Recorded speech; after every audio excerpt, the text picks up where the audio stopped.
Graça e paz a todos e a todas, né? Nós estamos aqui para mais uma aula, né, do nosso querido CETAD, Seminário de Educação Teológica das Assembleias de Deus. Então, eu sou o professor Gilberto Rebouças. Nós estamos estudando o livro,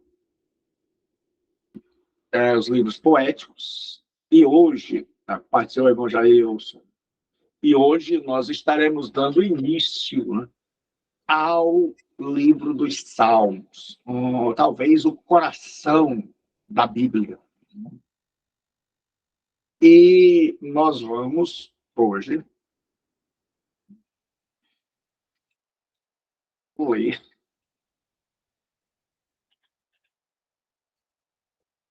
o Salmo primeiro.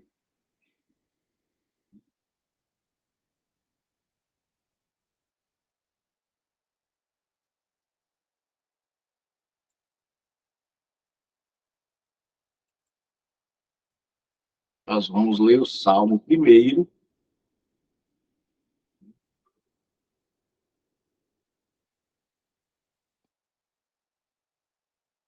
que diz assim: Bem-aventurado aquele que não anda no conselho dos ímpios, não se detém no caminho dos pecadores, nem se assenta na roda dos escarnecedores. Pelo contrário, o seu prazer está na lei do Senhor, e na sua lei medita dia e noite. Ele será como a árvore plantada junto à corrente de águas, que dá o seu fruto no tempo certo, e cuja folhagem não murcha, e tudo que ele fizer prosperará. Não são assim os ímpios.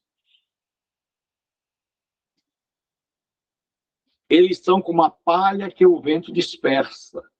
Por isso os ímpios não prevalecerão no julgamento, nem os pecadores na assembleia dos justos, porque o Senhor recompensa o caminho dos justos, mas o caminho dos ímpios traz destruição.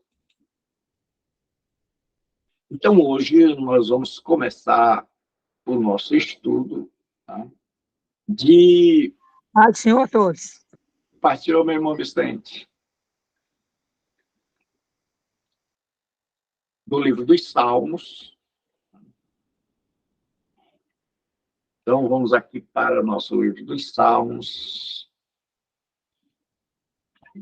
Nós lemos o Salmo primeiro. E nós vamos agora meditar, fazer a nossa introdução. Então, a parte do Senhor aos irmãos. Ontem eu fiquei muito feliz em estar na igreja do nosso pastor Evaldo, uma bênção do céu. Eu me senti emocionado, orgulhoso de saber que um filho nosso, né, um filho acadêmico, está hoje pastoreando a igreja. Nós também temos o irmão Vicente, né, que a gente já tem orgulho também, né? Ele começou com dois obreiros, a Santa Inês e a Santa Clara, mas hoje eu creio que a igreja Presidente Vargas está melhor. Então vamos começar. A Regina está ainda.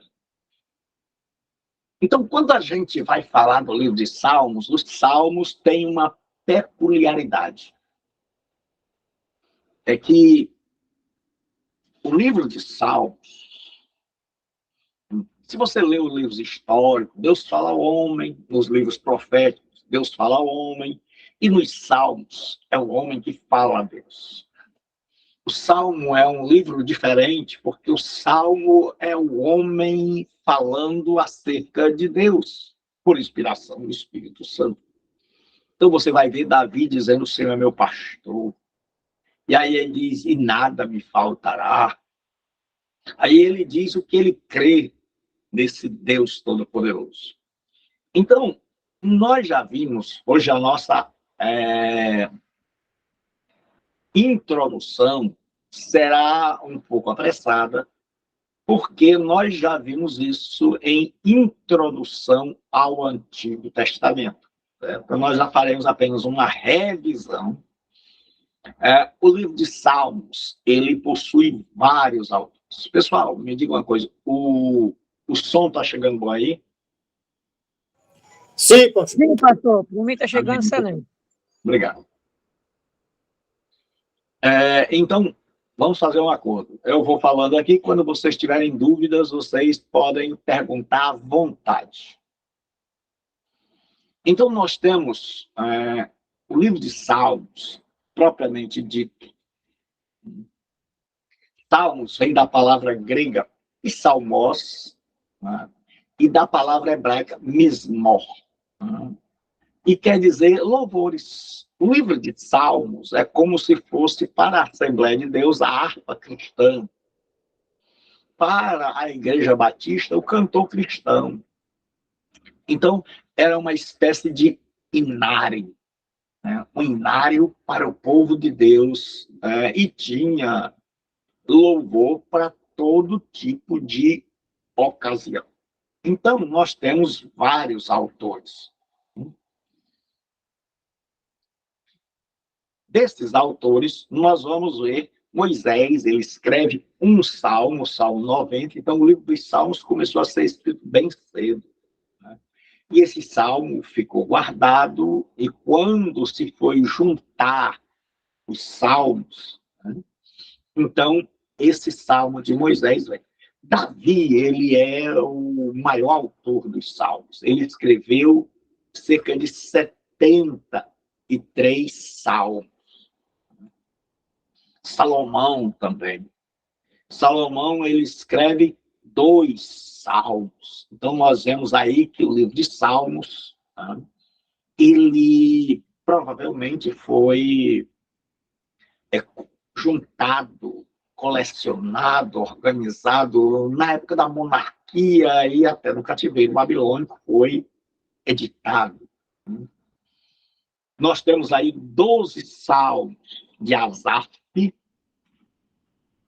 ele compôs 12 salmos.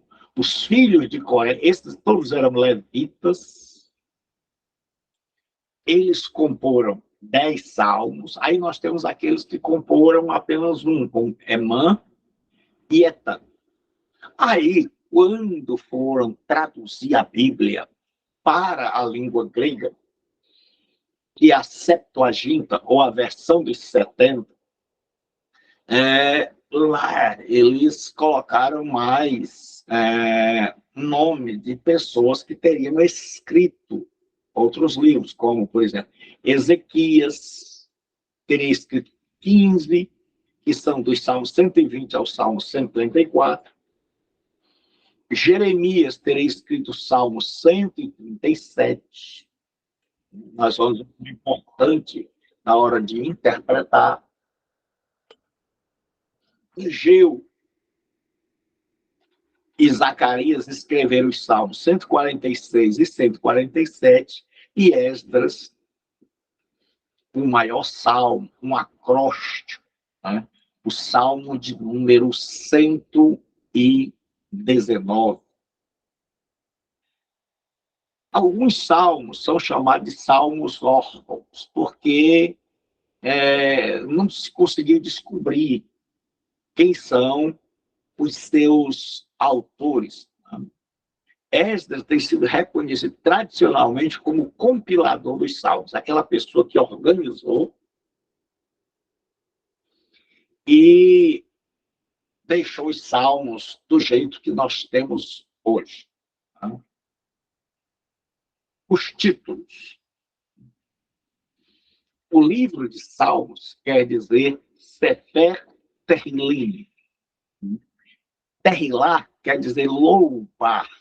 Então, é o livro dos louvores. É o livro dos louvores. E o livro de Salmos é chamado de saltério. Por quê? Porque o livro de Salmos, na verdade, é constituído de 5 volumes, 5 livros. O primeiro, o segundo, o terceiro, o quarto e o quinto livro. E estes livros juntos são chamados de saltério, que vem da palavra psalterion, louvores. Então, o saltério, ele é constituído de vários livros, de 5 livros. E aí eu coloquei aqui e fiz um gráfico. Então, o primeiro livro do saltério vai do 1 ao 41. Então, nós temos do Salmo 1 ao 41, o primeiro livro do saltério. Nós temos o segundo livro do saltério, do Salmo 42. Lembre-se, os salmos eram feitos e eles eram não estavam colecionados, mas Esdras fez isso como sacerdote. O terceiro livro vai do 73 ao 89, o quarto livro do 90 ao 106 e o quinto e último do 107 ao 150.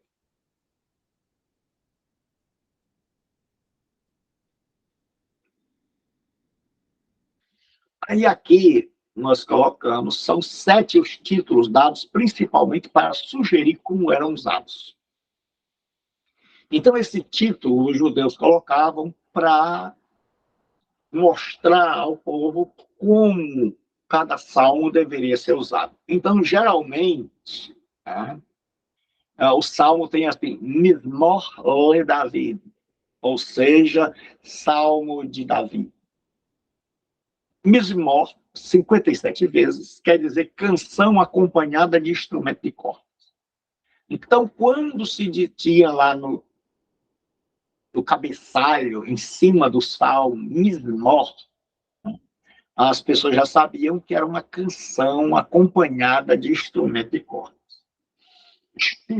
São 30 salmos, e era qualquer canção, era o nome dado a qualquer canção, qualquer música, fosse ela cantada no templo ou cantada em qualquer outro lugar, ou como nós dizemos, sacra ou secular. A outra é Masril. Masril era um poema meditativo ou didático. Então ele tinha uma função, quando ele tinha lá Masril, né? CH em hebraico tem o som de R, é o rei. Então era um poema que levava a pessoa à reflexão ou à aprendizagem. Miktan era expiatório. Eram aqueles salmos que falam da salvação. Tefilá. Tefilá é a palavra hebraica para oração. Então, o judeu diz, vamos tefilar, vamos orar. Né? E terrilá é cantar. Então, tefilá é orar, terrilá é cantar. E aí nós temos Shigaion. Né? Ele era um salmo penitenciário, quando a pessoa se arrependia. Penitência. Muita gente hoje, quando a gente diz assim, impenitente, a pessoa penitente, os cristãos de vertente pentecostal e evangélica têm, às vezes, não sabem o significado. Penitente quer dizer uma pessoa arrependida. Impenitente, uma pessoa que não se arrepende. E aí a Igreja Católica criou a penitência, que era a punição que a pessoa devia pagar por ter cometido um pecado. Mas quando os livros evangélicos falam de pessoa penitente, quer dizer uma pessoa temente a Deus.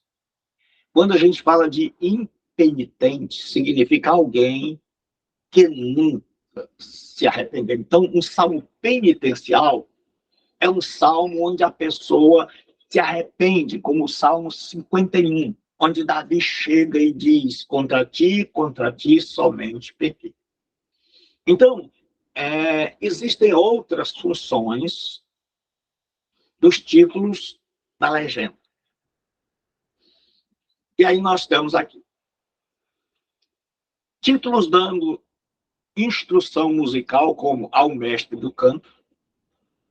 Então, geralmente, vem, né, principalmente nas Bíblias hebraicas, fora do texto, a instrução ao mestre do canto, que em muitas Bíblias é até traduzido. Títulos indicando o seu uso litúrgico.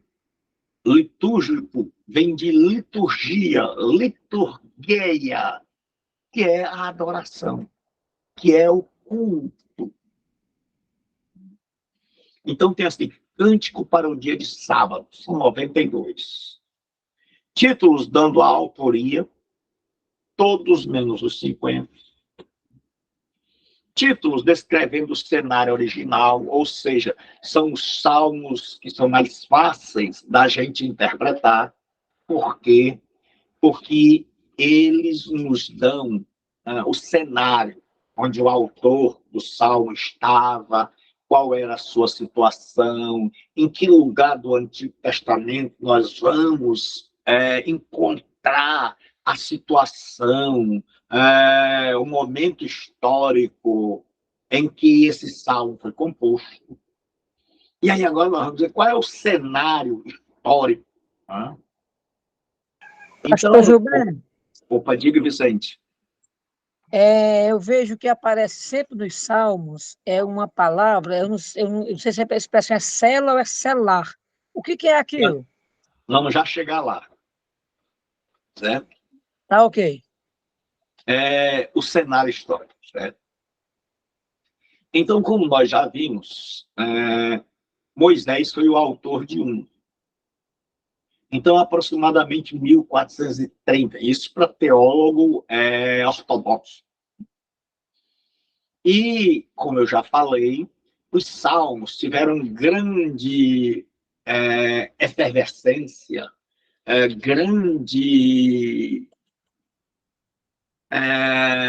composição, um número maior, no período da monarquia, por volta do ano 1000 antes de Cristo.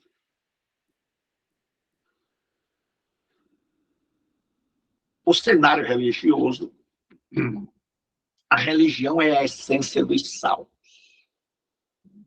Então, o salmista, ele ia descrever o que estava acontecendo na sua vida. E ele iria colocar aquilo como uma canção, como se fosse um diário. Ele está passando por uma tribulação, ele está sendo perseguido, ele quer falar do Messias, então ele vai escrever aquilo que está acontecendo com ele. Então é muito pessoal.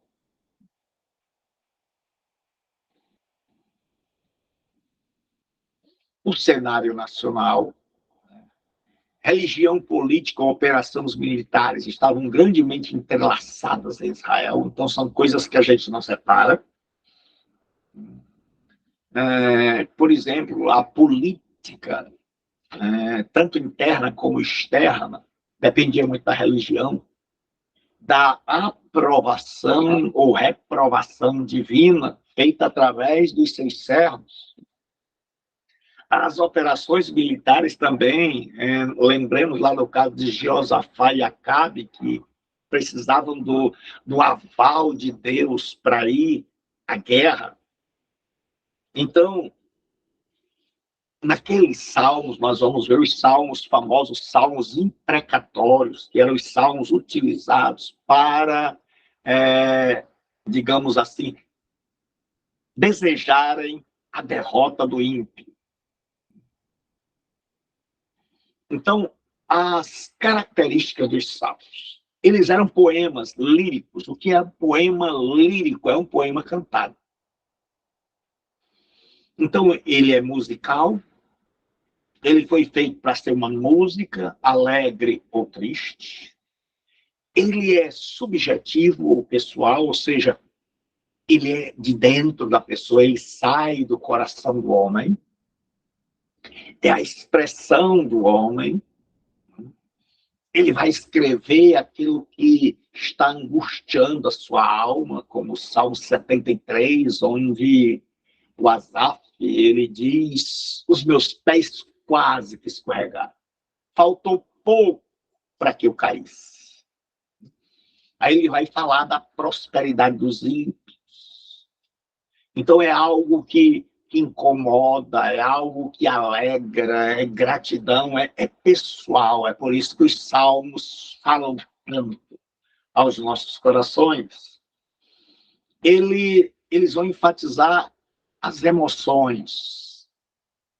Se a pessoa está tranquila, se ela está em perigo, mas confiante, como o Salmo 23, o Senhor é meu pastor, ainda que eu ande pelo vale da sombra da morte. Ele vai dizer, se ele está perseguido, ele diz assim, cães me rodearam.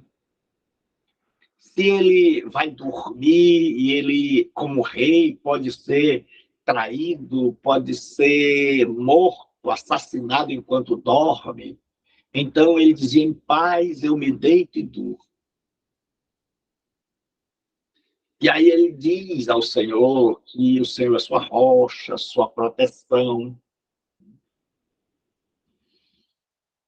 A poesia lírica também é breve. Uma das peculiaridades dos salmos, tá, é ser breve, com exceção do Salmo 119, porque ele é um acróstico.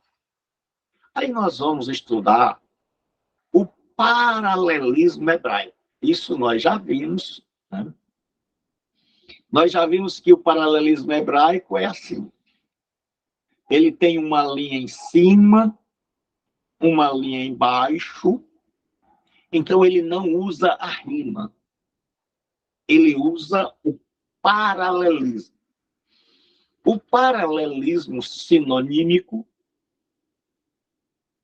na linha de cima, ele diz uma coisa, aqui, na linha de baixo ele diz a mesma coisa, usando outra palavra, mas com o mesmo significado. Os céus manifestam a glória de Deus, aí na de baixo, o firmamento, as obras das suas mãos. Aí nós temos o paralelismo antitético, que diz, o Senhor conhece o caminho do justo, mas, cara do Vicente, o caminho do ímpio perecerá. Aí vem o que o nosso nobre irmão Vicente perguntou. Né? As palavras selar e aleluia. Né? Tem os salmos de aleluia, que são os salmos que nós vamos ver. Então, a palavra selar, como o livro de salmos, ele é um livro para ser cantado. Ele era como a harpa, como um livro de cânticos. Então, tinha essa palavra, selar, que era uma nota, uma espécie de nota musical. Né? Como afirmam os eruditos, o termo selar pede uma pausa ou um interlúdio, uma parada. As duas coisas. Ou para os instrumentos musicais, ou para uma solene reflexão daqueles que estão declamando o salmo. E eu, particularmente, creio que era para as duas coisas. Então a pessoa estava até que o Senhor é meu pastor.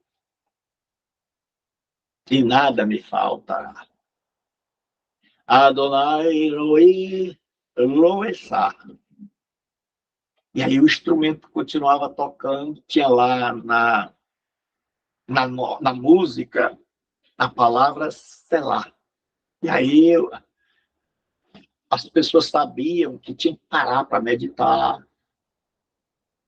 Se o Senhor estava sendo realmente, para eles, pastor. Se eles estavam vendo Deus como pastor. E, enquanto isso, os músicos continuavam tocando ou paravam também. Então, não se cantava nada por cantar, mas se cantava e meditava. Se a gente fizesse assim hoje, eu acho que melhoraria muito a nossa música evangélica. Aí vem outra palavra. Deu para entender, Vicente? Sim, pastor, deu, obrigado. Amém. Obrigado, umas conversas sem fim. Olha, obrigado. Aleluia é uma palavra composta. É uma palavra hebraica que vem do verbo alá, que é o verbo louvar, mas Iá é uma contração do nome de Deus, do Yahvé. Desculpa. Então, aleluia é louvai ao Senhor, louvai a Yahvé. Então, nós temos Selá, era uma nota. Então, quando você estava lendo a Bíblia hebraica e tinha a palavra Selá, então todo mundo parava, talvez só os músicos ficassem tocando e todo mundo ia meditar naquilo que estava declarando. O objetivo dos salmos, foram escritos pelos salmistas com reações sinceras diante de Deus, ao experimentarem as mais diferentes circunstâncias da vida.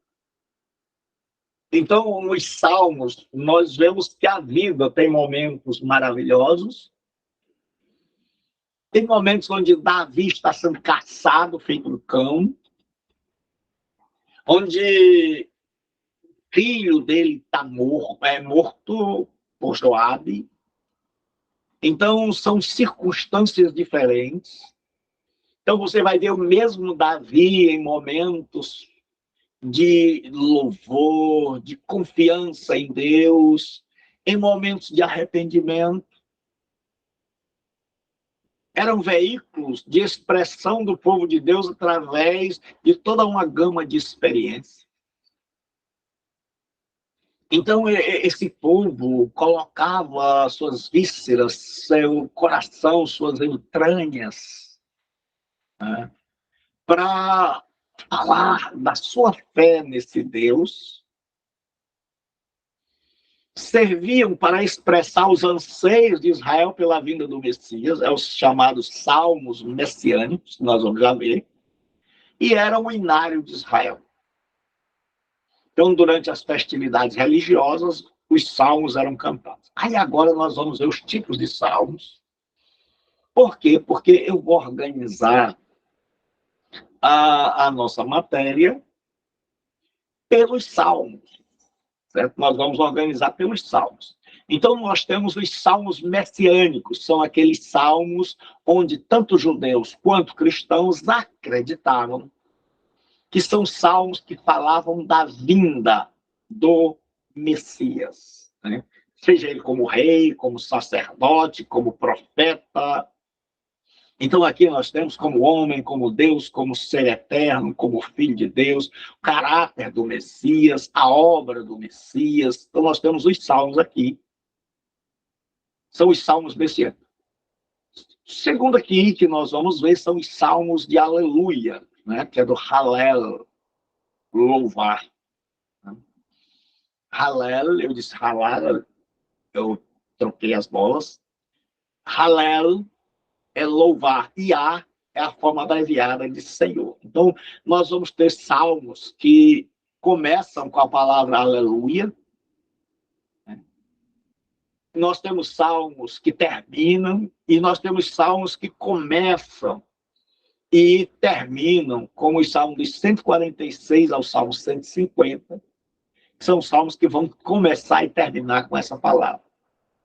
Aí nós vamos ver os salmos de lamento ou de queixa, onde o homem de Deus, a mulher de Deus, eles estão ali e dizem: Deus, por que o Senhor se cala?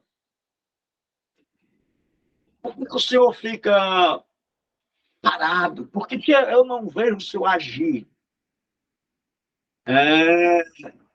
Você vai ver isso parecido, né, em muitos salmos, mas você vai ver lá no Abacuque, quando ele diz assim: Senhor, eu grito, o Senhor não atende. Digo violência e nada.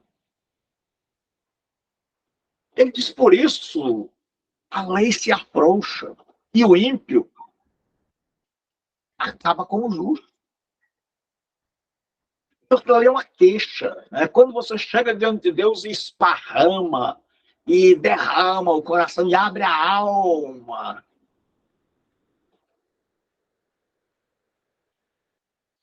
E aí nós vamos ter os salmos imprecatórios, que são aqueles salmos mais difíceis da turma entender, principalmente em tempo de guerra, onde as pessoas dizem: Senhor, pega os nossos inimigos e quebra o seu crânio, dá com eles na parede.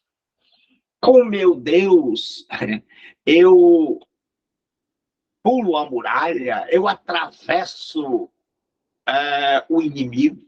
E aí nós vamos ver se dá para nós, como cristãos hoje, cantarmos os salmos imprecatórios. Como é que a gente, como cristão, lida com esses salmos que dizem: ó, quebra, esmaga-lhes os dentes.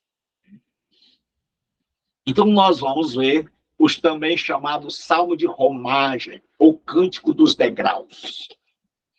O que era isso? Eram os salmos que o povo, nas festas, principalmente na Páscoa, no Pentecostes e no tabernáculo, na festa do tabernáculo, os homens subiam a Jerusalém. E algumas Bíblias vão colocar esse salmo como Salmo dos Degraus. Aquele povo subia, ia em procissão, subindo para Jerusalém. Outros são chamados de salmos de romagem. Então, esses salmos são tremendos.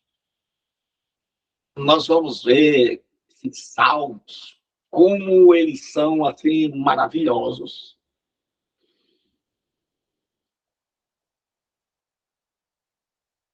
Até aqui deu para entender, pessoal? Sim, pastor. Pastor, Oi? deixa eu só conferir uma informação para ver se bate. Certo. A questão da divisão em 5 partes era devido ao tamanho. Isso. Certo ou não? Por causa que são 9 metros, né? O rolo maior, então eles fizeram 5 partes para poder caber. Então, pessoal, é claro que nós não vamos estudar os 150 salmos, né? Mas nós vamos estudar aqueles salmos, talvez mais difíceis, de cada um desses, dos messiânicos, dos imprecatórios. Então, nós vamos escolher alguns desses salmos, de cada um desses salmos.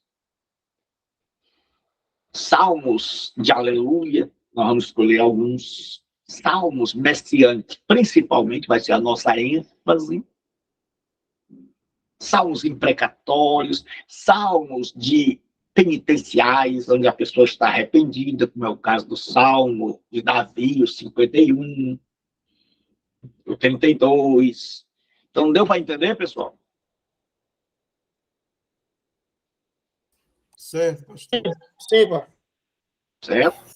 Que se a gente for estudar 150 salmos, certo? Aí nós não vamos terminar tão cedo, porque aqui eu queria abrir um espaço. Eu sou para vocês como se fosse um professor particular. Já não é mais nem sequer um seminário. Vocês conseguiram um professor particular. E a gente está estudando devagarinho. E como diz a Escritura, aquele que é instruído na palavra, faça participante de todos os seus bens aquele que o instrui. Então, por isso, a gente cobra. Mas o aluno do CETAD, ele tem um professor para estudar. E eu tenho certeza, sem falsa modéstia, de que vocês não têm do que reclamar em matéria de conteúdo. Né?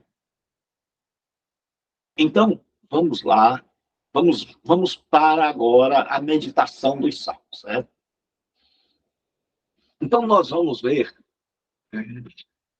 E o salmo primeiro, esse aqui ninguém deixa de ensinar, porque ele é a porta para o livro dos salmos.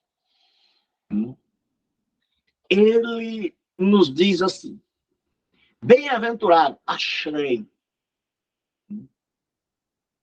o homem que não anda no conselho dos ímpios, não se detém no caminho dos pecadores, nem se assenta na roda dos escarnecedores.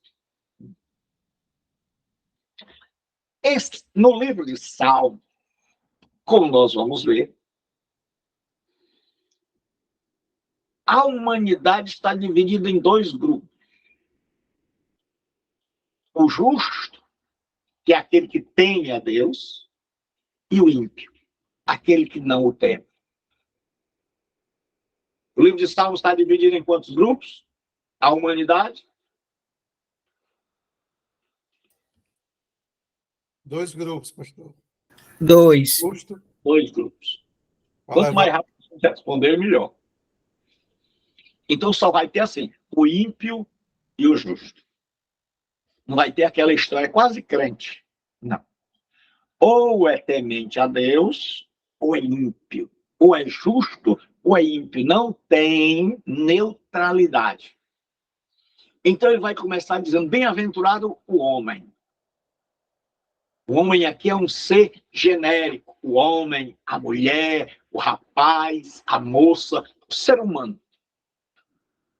Que não anda no conselho dos ímpios. Aí aqui nós vamos ver que há uma bem-aventurança. Você vai ver que aqui é mais ou menos como Romanos, onde Paulo vai nos dizer que tem aquele que é filho de Adão e aquele que é nascido de novo, da nova criação, ou nós estamos em Adão, ou nós estamos em Cristo. E ele vai dizer, lá em Romanos, para nós não nos conformarmos com este mundo. E o autor de Salmos já está dizendo isso há muito tempo. Quando ele diz assim, bem-aventurado homem, que não anda, é como se ele dissesse assim, que não se conforma com este mundo. No conselho dos ímpios. Então, são três coisas. O conselho afeta a mente da gente. Aquilo que nos guia, aquilo que serve de norte, de bússola, de diretriz, que é o ensino, que é aquilo que a gente aprende, aquilo que a gente internaliza, deve ser guardado, protegido. E aí ele diz que não anda no conselho do ímpio, é algo da mente.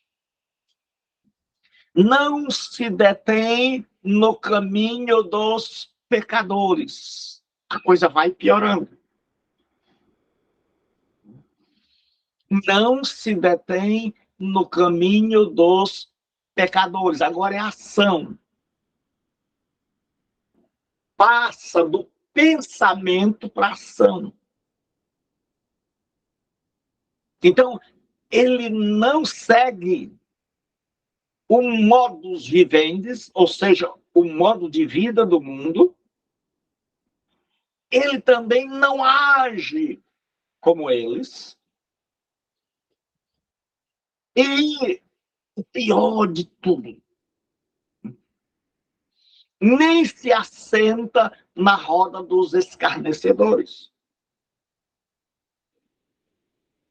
Então, veja a progressão. O pensamento, ele não acolhe, não agasalha, não abre a porta para o ensino do ímpio. Ele não age como os pecadores. Mas o pior tipo, o degrau mais profundo é o escarnecedor. É aquele tipo de pecador que é totalmente descrente e que se tornou um ridicularizador da fé e que se volta de forma zombeteira e debochada contra a fé. É o pior tipo, é o degrau mais fundo que uma pessoa pode chegar. É aquele que, como diz o Derek Kidd, é como se a pessoa estivesse numa caminhada e o caminho é errado, e essa caminhada vai parando. Né? Ele não anda no conselho dos ímpios mais, não se detém e depois se assenta. Então, o ímpio ele é guiado, é norteado por aquilo que nós chamamos mundo, pelos ideais deste mundo. E aí, os pecadores agem de acordo com esse ideal. Preste bem atenção. E o escarnecedor é aquele que zomba de quem não segue esse ideal. Então, tudo começa na mente, na teologia liberal, na filosofia. Passa para o dia a dia.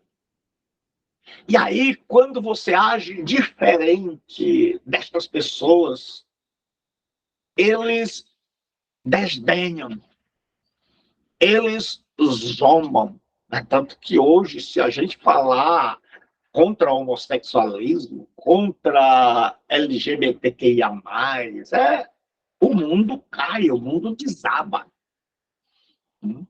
Então, são pessoas que estão se opondo a Deus. Aí ele diz assim, contrário, que é o que caracteriza, né? Então vai ter o justo e o ímpio. Então ele está dizendo, ó, o verdadeiro crente não faz isso. Aí ele diz assim, mas o que eu acho lindo na Bíblia é que ela não é como as religiões que diz não faça. Ela diz não vá por ali, mas ela diz o que deve fazer. Ele diz antes, o seu prazer está na lei do Senhor. Ao invés dele seguir o caminho do ímpio, conselho, ao invés dele se deter no caminho dos pecadores, agir ou dar ouvidos àqueles que zombam, que ridicularizam a fé em Deus. Ele tem prazer em estudar a palavra de Deus, ele tem prazer e na sua lei medita dia e noite, quer dizer, continuamente. Aí existe um símile. Ele, o justo, É como árvore plantada junto à corrente das águas. Era a tamareira, que a pessoa tinha tirado do deserto e plantado perto de um oásis, ou como os judeus chamam de wadi. E no devido tempo, ou seja, na estação própria, na hora certa, em Israel tinha tempo para tudo. Tinha época de colher a cevada, o trigo, que era lá no começo da primavera. Tinha a época de colher as uvas, azeitona. Então, as árvores, elas davam o sinal de que ali era aquele tempo. Então, a pessoa sabia quando uma árvore ia dar o seu fruto. E ele diz assim, ele é como tem isso aqui, é o símile. Uma árvore plantada junto à corrente de águas. Quem é ele? O justo. Que no devido tempo, não é a qualquer hora, não é da noite para o dia,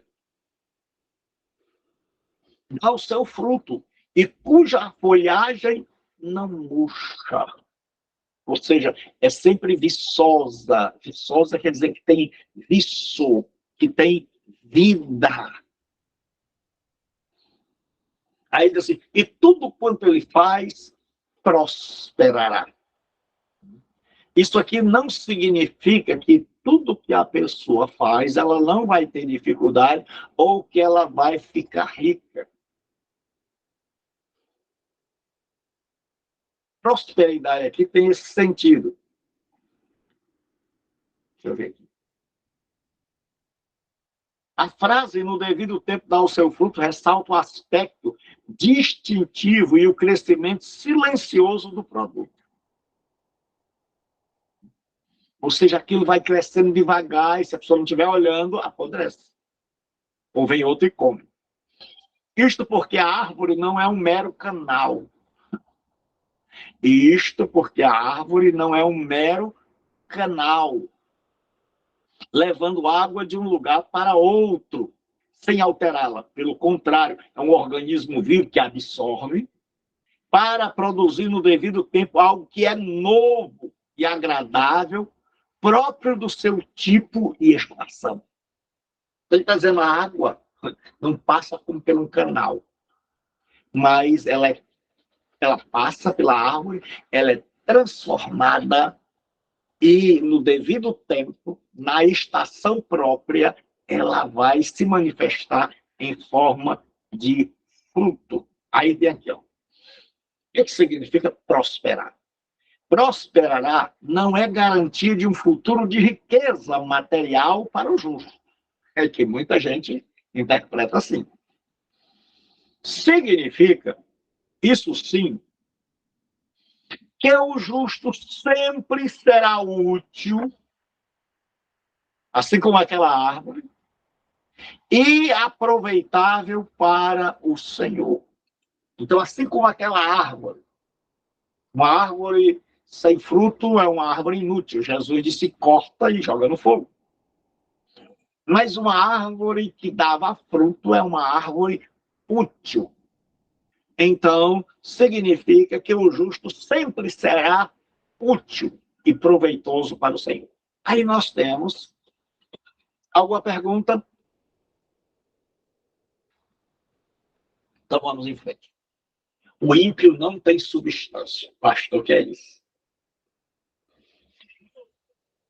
Na teologia do Salmo, o ímpio ele não tem substância. Ele é como um saco vazio. E a gente tem até um adágio popular. Saco vazio... Não fica em pé. Amém. Aí, eu pensei que pelo menos de adágio ele está sabendo. Né? Então, o ímpio, ele é como uma lata que você pega pensando em estar cheio, quando você vai lá e levanta da maneira. Você diz aqui, não tem nada dentro. É como um saco que parece que tem coisa, mas não tem. Então, na teologia do Salmo, o ímpio é alguém que só tem a casca, mas não tem mais a semente. É como se você pegasse um amendoim, uma castanha de caju, e abrisse e descobrisse que ali só tinha a casca, que dentro não tinha o amendoim, nem dentro tinha a castanha que a gente tanto gosta. Deu para entender, pessoal? Sim, pastor. Sim, pastor. Então, para Deus, na teologia bíblica, o ímpio não tem substância. Aí por isso ele diz assim, não, os ímpios não são assim. Enquanto o justo tem fé, enquanto o justo é útil, o ímpio não é assim. São, porém, como a palha, mais uma vez, o símile, como a palha. Então, a história aqui era quando eles estão na colheita dos grãos. Então, o grão vinha com a casca, que é o que chama palha. Nós aqui chamamos casca. Então, eles levavam para a eira, que era um lugar alto, e ali eles derramavam no chão, batiam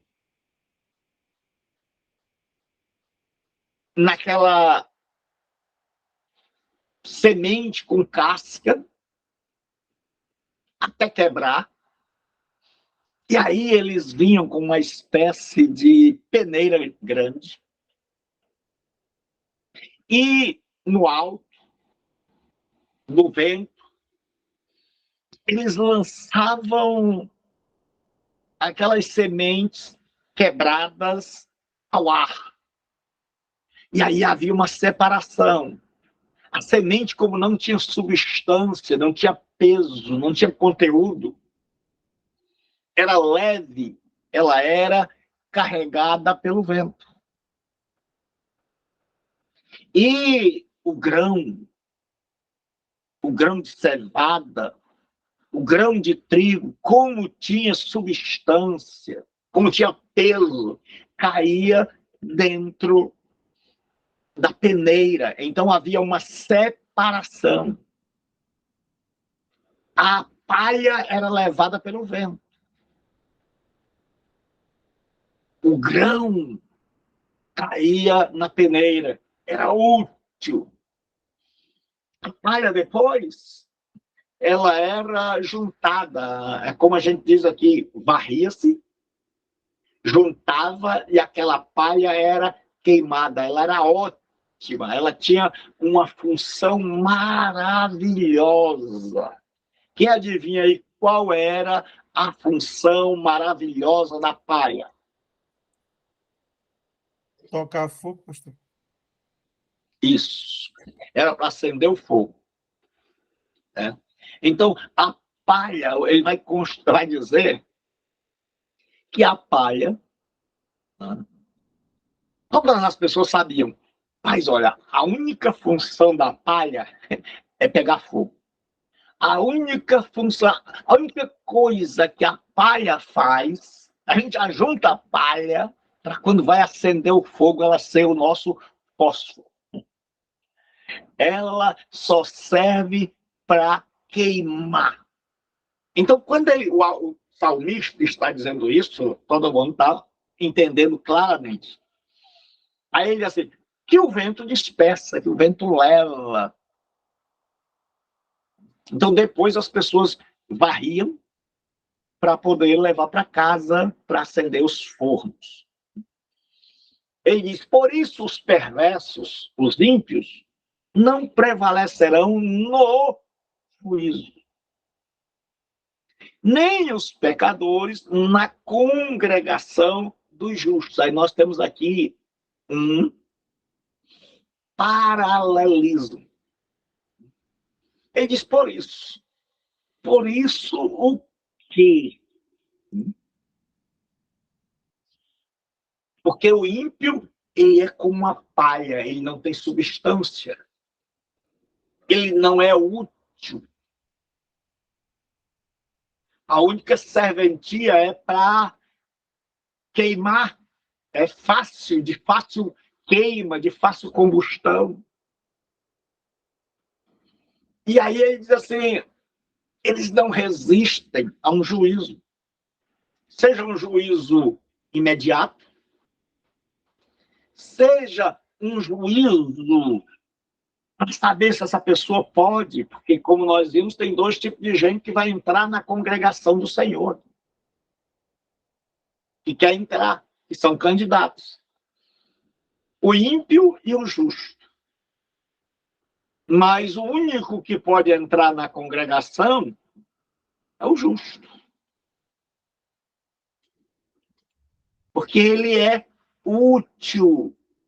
Porque ele é útil. Então, o justo vai entrar na congregação do Senhor. Mas o ímpio não é de si. Os perversos não prevalecerão no juízo. Primeiramente, se você for fazer um escrutínio, uma triagem, uma verificação, se colocar ele ali, ele não passa, ele é reprovado. O justo passa. E no juízo final ele vai ser reprovado. Então diz, os perversos não prevalecerão. Não vão vencer. Nem os pecadores. Então veja, perversos e pecadores são sinônimos. No juízo, ou seja, quem vai entrar? Lá vai ter um salmo que diz, Senhor, quem entrará no teu santuário? Então, os salmos é assim, quem pode entrar na presença de Deus? Nós já vimos aqui qual desses dois grupos vai entrar na presença de Deus.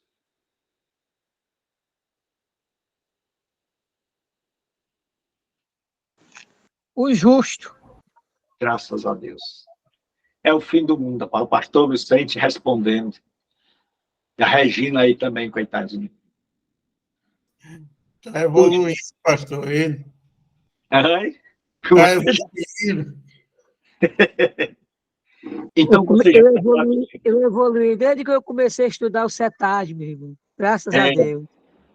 Vocês já perceberam que esse salmo foi escrito para mostrar assim, ó, quem que entra aqui? Quem que entra na nossa casa? Quem entrará no teu santuário? E ele já está dizendo quem não entra. Quem não entra?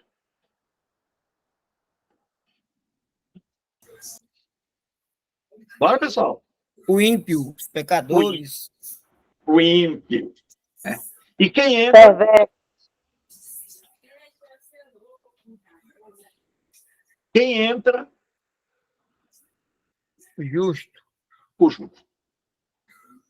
O temente a Deus. Então você vai ver que o salmista lá na frente vai perguntar, Senhor, quem entrará no teu santuário? Aí ele mesmo responde, aquele que é limpo de mão e puro de coração. Então, o salmo primeiro já vai dizendo, olha, pessoal, nós vamos adorar a Deus, vamos cultuar o Senhor, vamos celebrar, vamos colocar nossas mágoas, nosso choro, nossa dor diante dele. Mas quem pode entrar nesse culto eterno, nessa adoração eterna, no reino do Shalom, é o justo. Não é o perverso. E aí ele diz o seguinte,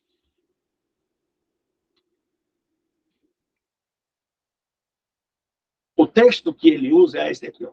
Assim diz o Senhor, maldito o homem que confia no homem, faz da carne o seu braço e aparta o seu coração do Senhor. Então, são aquelas pessoas lá do versículo 1 que deixaram de crer em Deus, zombaram de Deus e acham que pode viver sem ele. Porque será como a tamargueira no deserto. E não sentirá quando vem o bem. Antes, morará nos lugares secos do deserto, na terra salgada e inabitável. Então, o ímpio é comparado com isso lá em Jeremias. Bendito o varão que confia no Senhor e cuja esperança é o Senhor, porque será como árvore plantada junto às águas, que estende suas raízes para ribeiro, e não receia quando vem o calor. Mas sua folha fica verde, e no ano de sequidão não se afadiga, nem deixa de dar fruto. Por quê? Porque invisivelmente, pelas raízes, está ligada à fonte da água. E aí, eu coloquei aqui um texto, para você ver como o Novo Testamento está em sintonia com o Antigo Testamento. Diz assim, e o mundo passa. Assim como o ímpio é como uma palha que o vento leva, no Novo Testamento diz, e o mundo passa. E a sua concupiscência. Mas aquele que faz a vontade de Deus permanece para sempre. Então aqui é como se João estivesse dizendo, a palha passa, mas o trigo fica. Aí o versículo 6 diz assim, que o ímpio vai passar.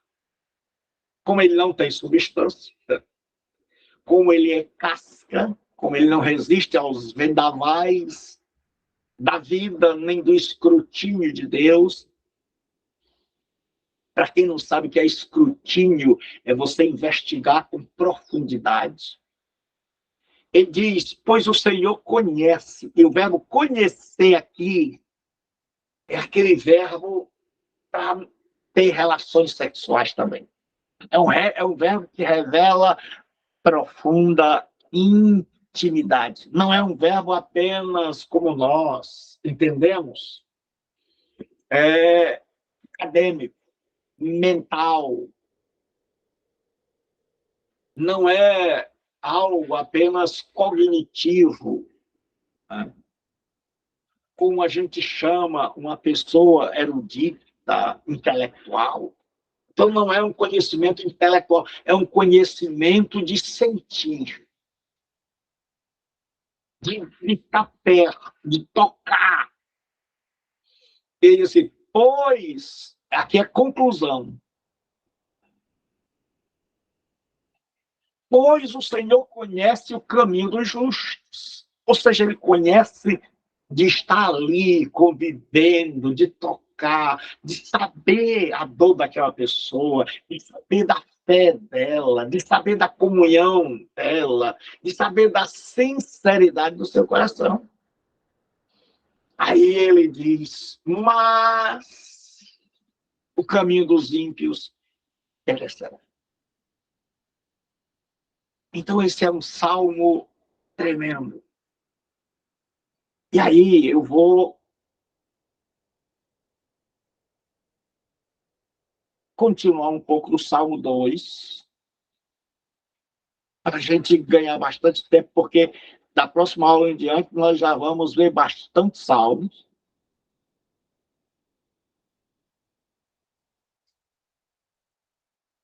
Então nós vamos ver aqui agora.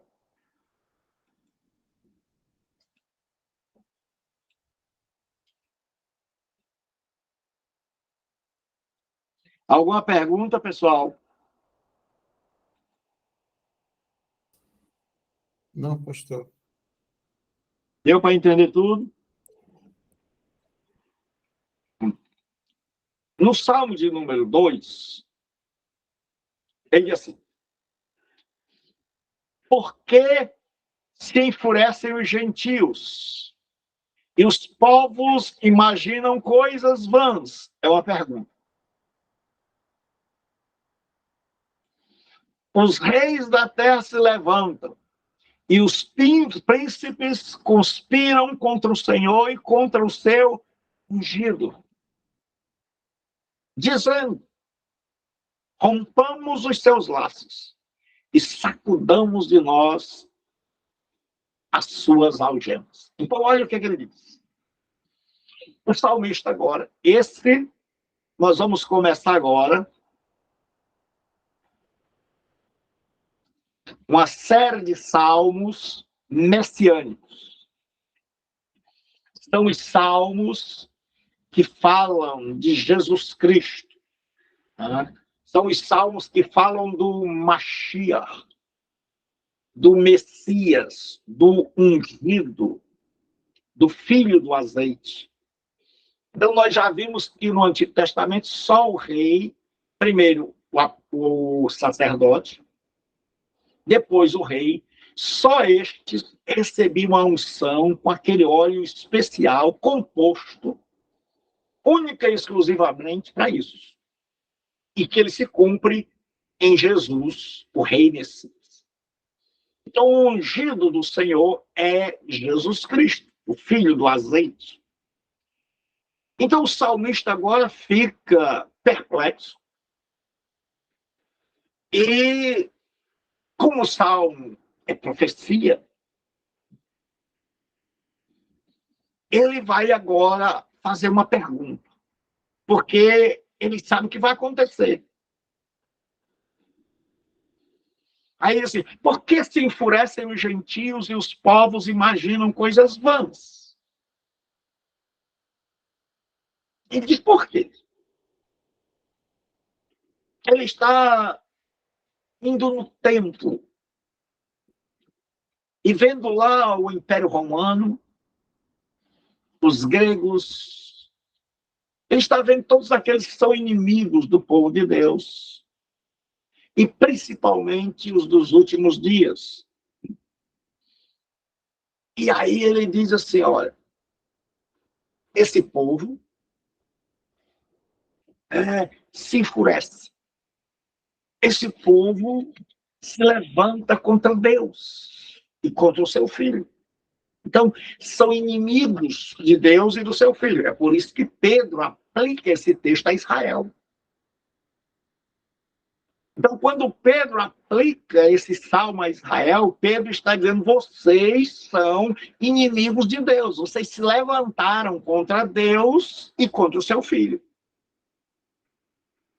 Aí ele diz assim: os reis da terra se levantam e os príncipes conspiram contra o Senhor e contra o seu ungido. Então, é como aquela parábola onde um pai celebra as bodas do seu filho e manda convidar, e as pessoas inventam desculpas. E aí chega um ponto de matar aqueles servos que foram convidar. É rejeição. Então, aqui nós temos um texto onde há uma rejeição do mundo contra Deus e contra o seu Messias. O mundo vai chegar, a história está se desenrolando, a história está caminhando, e ela caminha para esse fim. Por isso, irmão, nós precisamos ler a Bíblia. Ler a Bíblia faz bem à saúde.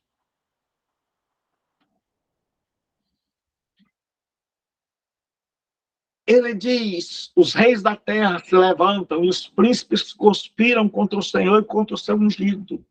Nós não vamos ter um país, um mundo de líderes crentes. Não caia nesta história. Nós temos uma história progressiva de rejeição mental, que se transforma em modo de vida, que se transforma em revolta. Vou dizer de novo, nós temos uma rejeição que começa na mente, passa para os atos e termina em revolta. Foi o que eu disse?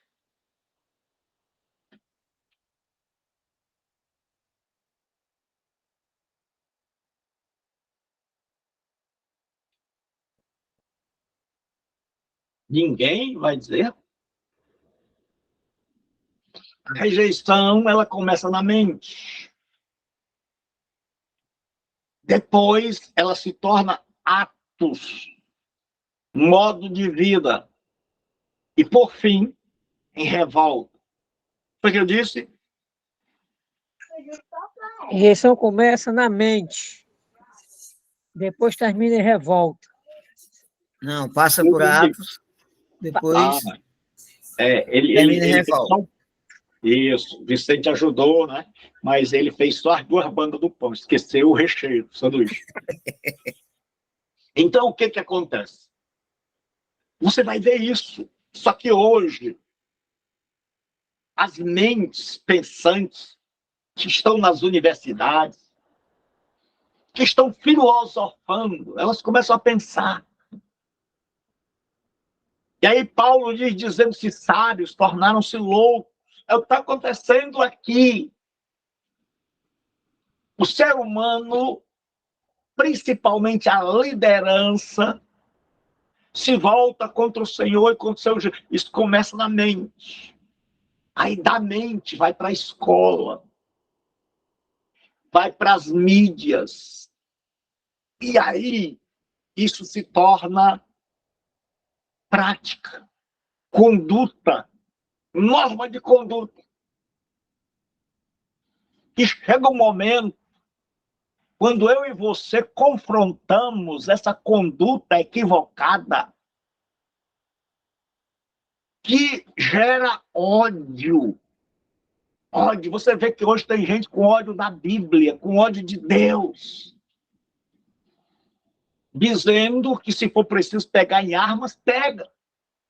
Porque nós temos uma sociedade que pensou, rejeitou a Deus no seu pensamento, rejeitou a Deus na sua prática diária e agora está com ódio de Deus e do Messias. E esse ódio vai aumentar.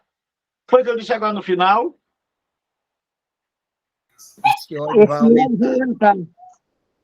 Então não pense que você vai pegar o mundo fácil. Porque olha o que eles dizem agora. Ó. Rompamos os seus laços e sacudamos de nós as suas algemas. Ele nos laçou. Ele nos aprisionou. É assim que o mundo pensa. É assim que o salmista está dizendo nos seus dias. Imagine se ele tivesse vivido hoje. Então ele diz que o mundo vai dizer, rompamos os seus laços. E é isso que está acontecendo. Sacudamos de nós as suas algemas. Eles estão rebelando-se contra Deus. Eles estão dizendo, nós não te queremos. É algo que começou na mente, se tornou prática e agora está se tornando ódio. As pessoas querem se ver livres de Deus e do seu Messias.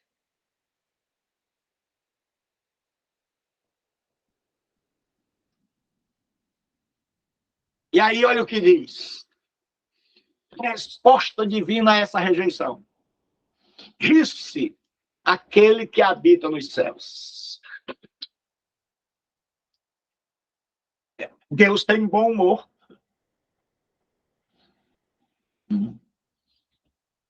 O Senhor zomba deles.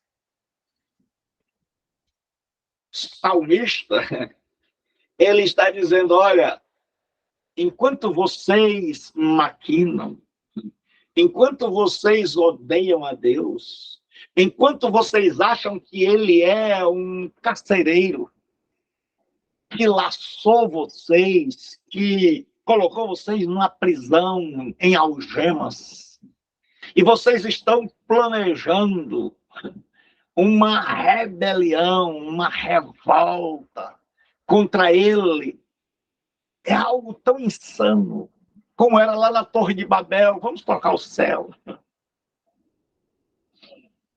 Essa revolta contra Deus é algo tão louco, tão maluco, tão fora da curva, que Deus ri, que Deus zomba. Aí diz, na sua ira, a seu tempo. Eu já disse para vocês que o julgamento de Deus é como um pavê. Tem coisas que Deus julga na hora, tem coisas que ele diz mais tarde, tem coisas que ele deixa para o juízo final. Então ele diz assim, lhes há de falar, e no seu furor os confundirá. Por isso Jesus chega e diz assim, vendo, não veem. E ouvindo, não ouvem. Para que não seja o caso, se convertam e eu os cure. Ele está dizendo, olha, vocês se rebelaram contra mim, vocês me deixaram, vocês não só me deixaram, mas vocês se voltaram contra mim, vocês têm ódio de mim. Vocês estão planejando um ataque contra mim. Vocês estão igual a turma de Nimrod. Vocês estão querendo subir aqui e me vencer e me pegar. Pegar não só a mim, mas pegar meu filho. E aí Deus dá uma risada daquilo. E o salmista diz, olha, na sua ira, a seu tempo, lhe há de falar. Mas aquele povo não vai entender. Porque Jesus disse que eles não querem ouvir. Ouviram de mau grado. Eu nunca esqueço que o pastor Vicente perguntou o que era mau grado. Aí Deus diz assim, porém,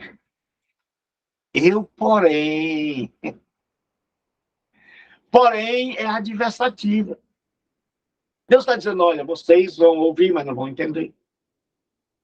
Eu vou falar com vocês, mas vocês vão ficar confusos.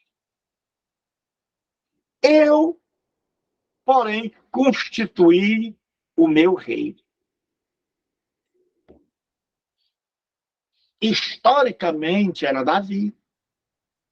Sobre o meu santo monte Sião, que era o nome que era dado para Jerusalém. Então ele diz, eu constituí o meu rei. Então Deus está dizendo, olha, vocês têm os reis, hein? Esses reis estão formando uma tropa para pelejarem contra mim. Para serem contra mim e contra aquele que eu escolhi. Mas enquanto vocês estão pensando, detendo-se, me odiando, o negócio está piorando cada dia, eu já determinei quem há de governar, quem há de ser rei. Vocês não vão usurpar o lugar dele. Eu já determinei.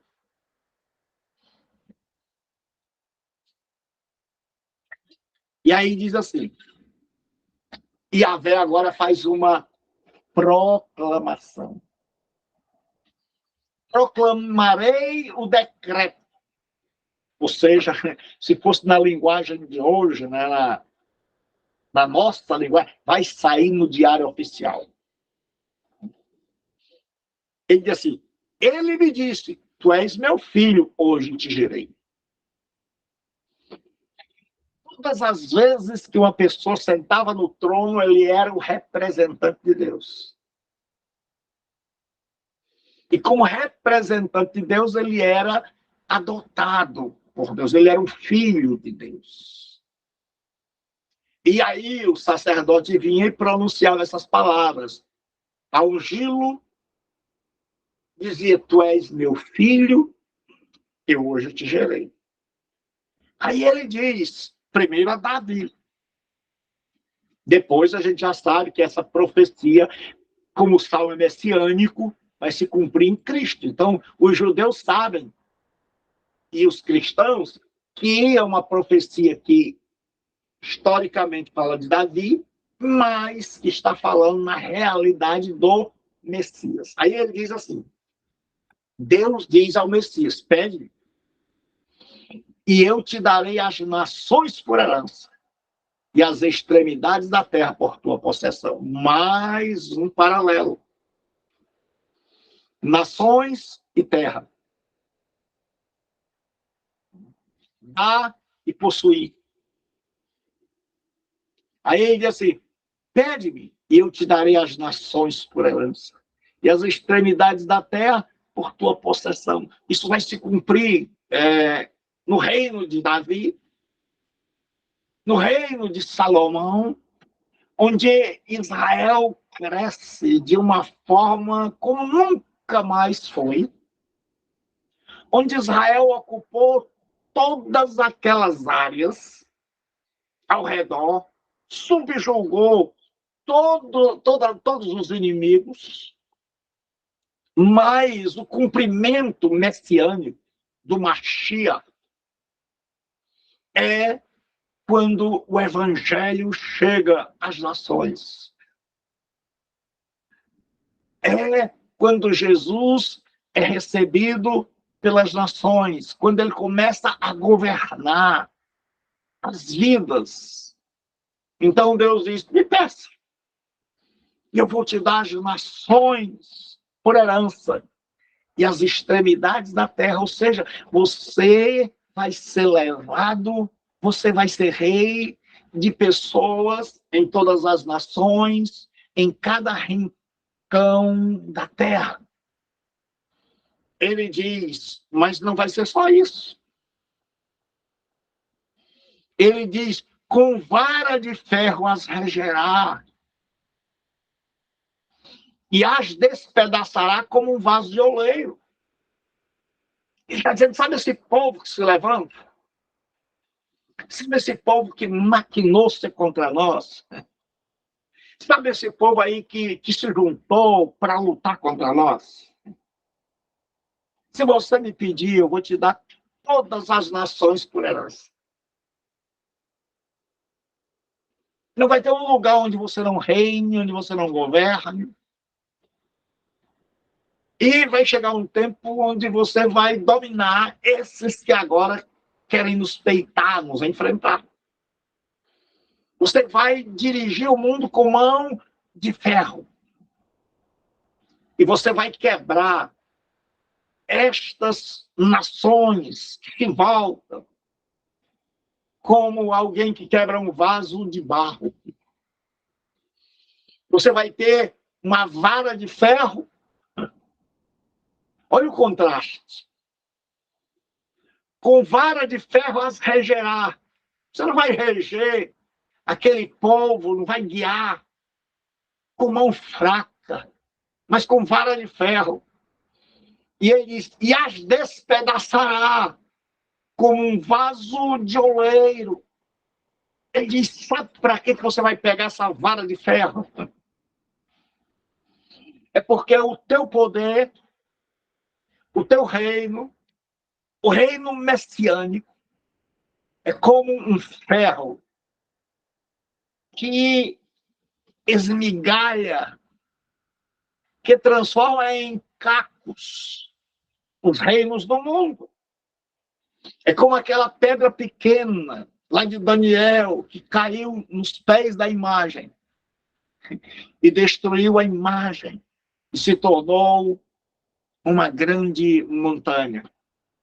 Então Deus está dizendo que o seu filho vai acabar com toda a resistência. Que vai chegar um dia onde todos aqueles que são contra Deus, que todo regime, que todo pensamento, como diz Paulo, que nós vamos trazer cativo todo pensamento à obediência de Cristo. Que Deus abençoe sua vida. Que Deus nos faça compreender os salmos. Que Deus nos dê perseverança. Que Deus nos ajude. Eu tenho certeza de que o nosso estudo dos salmos será um estudo que vai mudar as nossas vidas. Deus abençoe. Há alguma pergunta? Não, pastor, a paz do Senhor, ao Senhor, a todos os alunos. Deus abençoe. Paz do Senhor para todos. Ore por minha mãe, Dona Estela, está doentinha. Amém. Essa oração dos irmãos, Dona Estela. Estamos orando, pastor.